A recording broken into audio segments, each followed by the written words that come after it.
আসসালামু আলাইকুম। কেমন আছেন সবাই? সবাইকে আরেকবার ওয়েলকাম জানাচ্ছি নতুন আরেকটা ব্লগ ভিডিওতে। তো এই তো আজকে ব্লগ ভিডিও বলতে এই তো বিকালে নাস্তা কি বানাবো সেটা আপনাদের সাথে একটু শেয়ার করছি। তো বাচ্চা মানুষেরা তো সবসময় ভাজা পোড়া খাওয়া ঠিক না। আমার যেহেতু দুই বেবি আছে, তো ওদের জন্য আজকে চিন্তা করলাম একটু আহ, সুজির পিঠা বানাবো, তো সেটাই আপনাদের সাথে শেয়ার করছি এখন। আমি তো এখানে হচ্ছে একটা বাটির মধ্যে ডিমটা ফেটিয়ে নিয়ে তারপরে একটু লবণ দিয়ে দিলাম, তারপর ডিমটা ভালো করে ফেটিয়ে নিয়েছি, দেখতে পাচ্ছেন আপনারা।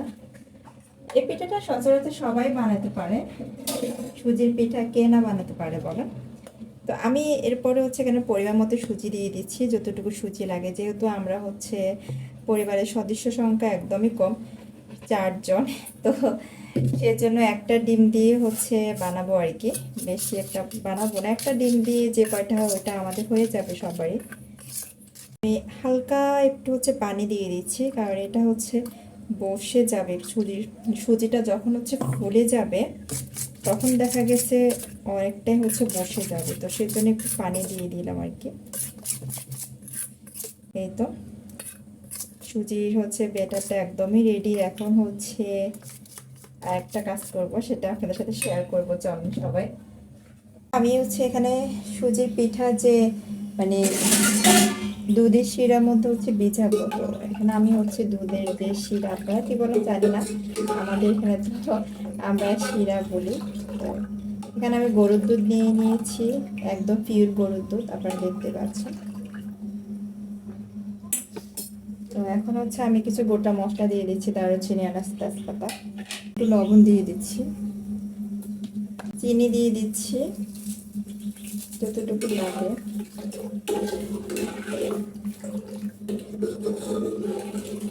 অনেকে আরও টেস্ট বাড়ানোর জন্য পাউডার মিল্ক ইউজ করতে পারে। পাউডার মিল্ক দিলে টেস্টটা অনেক বাড়ে। তো আমি এখানে দুধটা আমার এখানে 3 পাউচ ছিল, আমি ঘন করে ফেলছি, তো সেই জন্য আজকে পাউডার মিল্ক দিব না আর কি।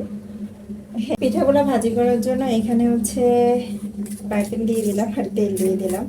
এদিকে শিরাটা রেডি হয়ে গেছে। আর এই পিঠা ভাজি করার সময় তেল একদম বেশি দেওয়া যাবে না, হালকা তেল দিতে হবে আর কি। হালকা করতে পিঠাটা যেন ভাসি না থাকে আর কি, মানে বসা বসা থাকলে একদম সুন্দর হবে।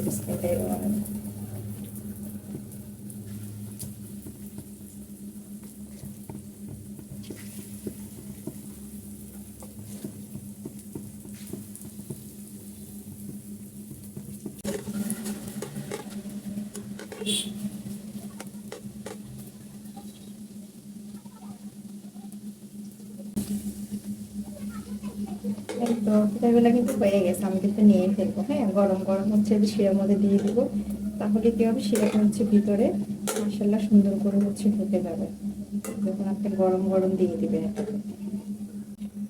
আর এখন যেটা করব, পিঠাগুলো শিরার মধ্যে দিয়ে 2 মিনিটের মতো আবার জাল করে নিব। এক্ষেত্রে কি হবে, পিঠার ভিতরে শিরাটা একদম মাশাআল্লাহ খুব সুন্দর করে ঢুকবে, স্পঞ্জের মতো সফট হয়ে যাবে। এটার জন্য এটা করা আর কি। আর এইদিকে এই তো পিঠাটা বানানো শেষ করে একটু চলে আসলাম ছেলেকে নিয়ে ছাদে। বিকালবেলা ও ছাদে আসলে ওকে নিয়ে অনেক বেশি খুশি হয়ে যায়, কিন্তু এই কয়দিন যেহেতু বৃষ্টি হচ্ছে, তাই ছাদের অবস্থা একদমই খারাপ, কারণ পানি জমে আছে। ওকে আমি বারবারই বলতেছিলাম যে সাপনান তুমি খেলতে পারবে না, ছাদের মধ্যে পানি জমে আছে, কথাই শুনে নেয় আমার পুষ্কুনিটা। আবার হাসি কিভাবে দেখেন আপনারা।